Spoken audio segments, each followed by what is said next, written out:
विधान परिषदेच्या 11 जागांसाठी उद्या विधान भवनात मतदान. मतांचं गणित आमदारांना समजवण्यासाठी सर्वच पक्षांचं नियोजन. उद्या सकाळी 9 ते दुपारी 4 पर्यंत विधान परिषदेचं मतदान.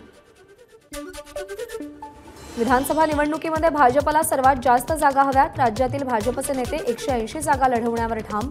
जेवढ्या जास्त जागा लढवू तेवढा जास्त फायदा होईल, भाजपच्या राज्यातल्या नेत्यांचं मत.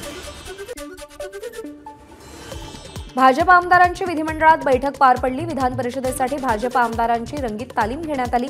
आमदारांनी कोणत्या पसंतीची कशी मतं द्यावीत यासंदर्भात सूचना करण्यात आल्या. निवडणुकीची प्रदेश काँग्रेसची विधानसभा निवडणुकीची तयारी सुरू. 19 जुलैला मुंबईतील टिळक भवनात पदाधिकाऱ्यांची महत्त्वाची बैठक आयोजित. बैठकीमध्ये निवडणुकीची रणनीती आखली जाईल. अजित पवारांच्या राष्ट्रवादीची 14 जुलैला बारामतीमध्ये सभा. जनसन्मान महामेळाव्याचा ट्रेलर रिलीज. नाशिक जिल्ह्यातील 15 पैकी 8 जागा लढण्याची ठाकरे गटाची तयारी. 8 जागांवर ठाकरे गट मजबूत स्थितीत असल्याचा ठाकरेंच्या शिवसेनेचा दावा. ठाकरे गटानं दावा केल्यानं आघाडीत बिघाडी होण्याचा अंदाज. चंद्रपूर जिल्ह्यातील 3 विधानसभा जागांवर ठाकरे गटाचा दावा. वरोरा, चंद्रपूर आणि बल्लारपूर या 3 जागांसाठी ठाकरे गट आग्रही.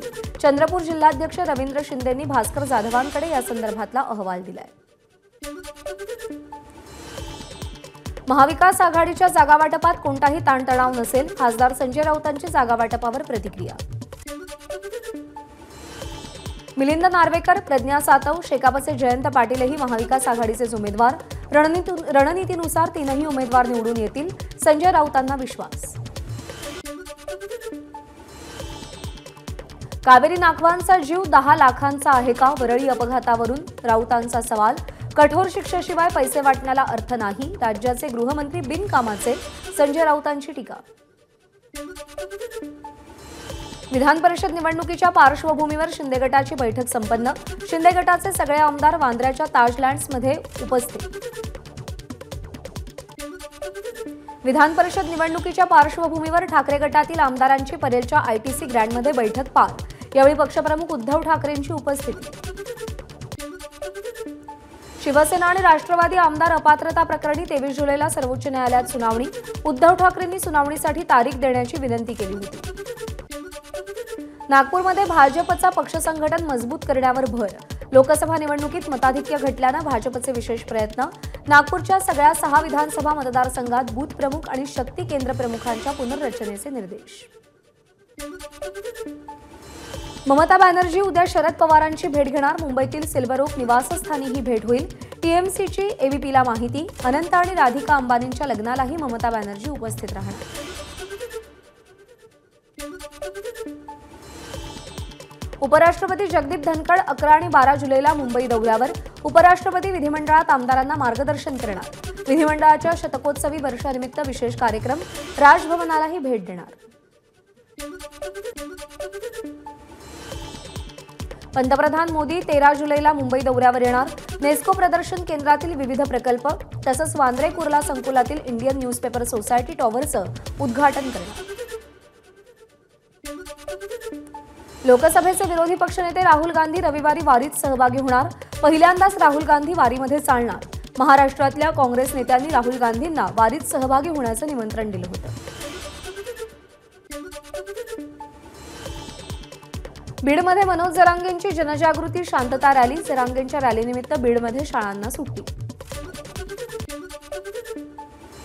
सन्मानपूर्वक वागणूक मिळाली तर तिसऱ्या आघाडीचाही विचार करू. बबनराव तायवाडेंचं सूचक वक्तव्य. मनोज जरांगेंच्या राजकीय महत्वाकांक्षेशी संबंध नाही, तायवाडेंचं उत्तर. रत्नागिरीमध्ये रविवारी गोहत्येच्या मुद्द्यावरून काढलेल्या मोर्चामुळे भाजप नेते निलेश राणे यांच्यासह 450 जणांविरोधात गुन्हा दाखल. प्रतिबंधात्मक आदेशाचं उल्लंघन केल्याप्रकरणी रत्नागिरी शहर पोलिसांची कारवाई. राजापुरातील रुग्णालय उभारणीवरून राजन साळवी आणि उदय सामंत आमने सामने. रुग्णालयाच्या उभारणीसाठी पाठपुरावा केल्याचं सिद्ध करावं, अन्यथा राजकीय संन्यास घ्यावा.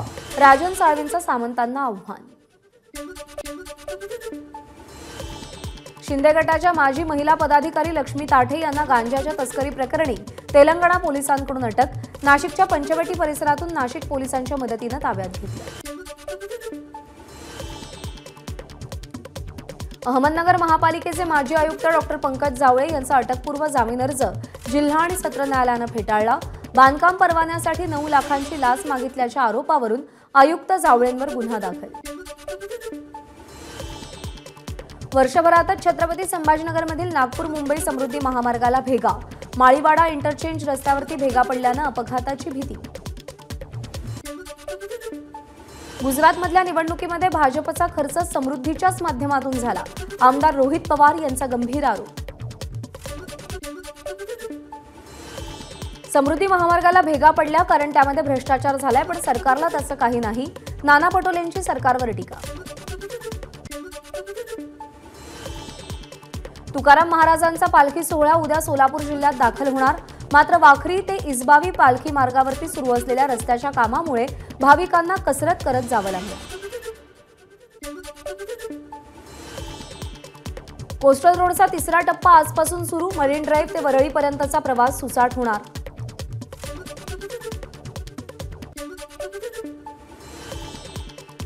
MMRDA आता पालघर अलिबागमध्येही कोट्यवधींचे प्रकल्प राबवणार। पालघर, वसई, अलिबाग, पेण आणि खालापूरसाठी विशेष नियोजन प्राधिकरण म्हणून MMRDAची नियुक्ती। 11वी ऑनलाईन प्रवेशाच्या दुसऱ्या गुणवत्ता यादीत केवळ 73,438 विद्यार्थ्यांना स्थान, तर तब्बल 1,01,570 विद्यार्थी 11वी प्रवेशाच्या प्रतीक्षेत। केंद्र सरकारकडून नीट परीक्षेमध्ये गोंधळ झाला नसल्याचा दावा, तर नीट परीक्षा पुन्हा होणार की नाही याबाबत आज सुनावणी। पुणे शहरामध्ये झिका रुग्णांच्या यादीत आणखी 3 रुग्णांची भर। पाषाण परिसरातील 2 गर्भवती आणि भुसारी कॉलनी येथील 15 वर्षांच्या मुलाचा यामध्ये समावेश। झिका रुग्णांची संख्या 16वर पोहोचली। शीना बोराच्या सांगाड्याचे अवयव सीबीआय कार्यालयातच। सीबीआयच्या वकिलांनी कोर्टात माहिती दिली। मागच्या सुनावणीत सीबीआयनं सांगाड्याचे अवयव सापडत नसल्याचा कोर्टामध्ये दावा केला होता। मुंबईला पाणीपुरवठा करणाऱ्या 7 जलाशयांमधील पाणीसाठा 22.26%वर। पावसामुळे पाणीसाठ्यात 15%हून अधिक वाढ।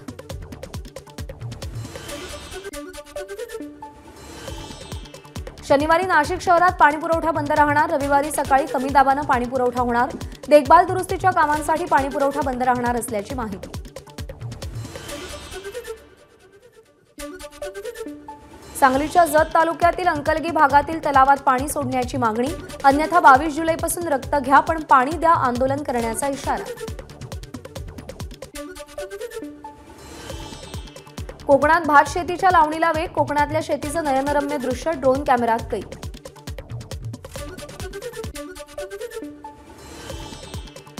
आषाढी वारीसाठी महाराष्ट्र राज्य परिवहन महामंडळाचे 5,000 बसगाड्या सोडण्याचं नियोजन। शनिवारपासून फेऱ्या सुरू होणार।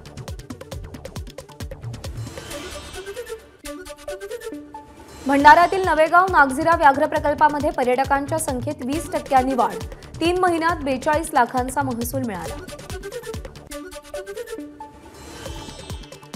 नागपूरच्या मौदा तालुक्यातील खोपडी ते सलवा या रस्त्यावर चिखलाचं साम्राज्य। खराब रस्त्यामुळे विद्यार्थ्यांना नाहक त्रास। मात्र याकडे लोकप्रतिनिधी दुर्लक्ष करत असल्याचा पालकांचा आरोप। नाशिकमधील मालेगावच्या वाके शिवारात उभ्या कंटेनरला कारची धडक। वडिलांच्या अंत्यविधीसाठी जाताना 2 मुली आणि जावयाचा अपघाती मृत्यू, तर एक चिमुकली गंभीर जखमी।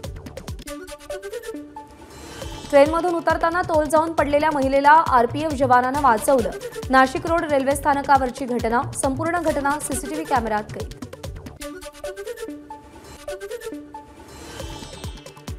अनंत अंबानींच्या लग्नाला राजकीय मान्यवर उपस्थित राहणार। योगी आदित्यनाथ, ममता बॅनर्जी, चंद्राबाबू नायडू, लालू प्रसाद यादव उपस्थित राहणार। मोदी शहांच्या उपस्थितीबद्दल अजूनही अस्पष्टता। पंतप्रधान नरेंद्र मोदी ऑस्ट्रिया दौऱ्यावरून दिल्लीत परतले। व्हिएन्नावरून रवाना होण्यापूर्वी पंतप्रधान मोदींनी तिथल्या भारतीयांची भेट घेत संवाद साधला। यावेळी उपस्थितांनी मोदींच्या समर्थनार्थ घोषणा दिल्या। रामसेतू संदर्भात इस्रोच्या वैज्ञानिकांना मोठं यश। ऑक्टोबर 2018 ते ऑक्टोबर 2023 पर्यंतच्या डेटाचा वापर करत रामसेतूचा 10 मीटर रिझोल्यूशनचा मॅप तयार।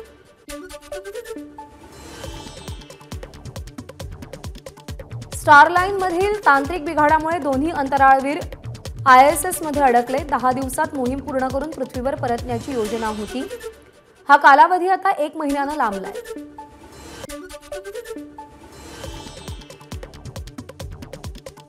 सुनीता विल्यम्स यांनी अंतराळातून पृथ्वीला संबोधित करत ISSच्या मोहिमेसंदर्भात माहिती दिली. तसंच नक्की घरी पोहोचण्याचा विश्वासही व्यक्त केला. नमस्कार. मन सुद्धा तुझं ही वेगळ्याच प्रकारची मालिका तुम्हा सगळ्यांना खूप आवडली होती. याचा दुसरा सीझन कधी येणार अशी विचारणा झाली. प्रतीक्षा संपली आहे मित्रांनो. येतोय मन सुद्धा तुझाचा दुसरा सीझन. होई मन सुद्धा तुझं.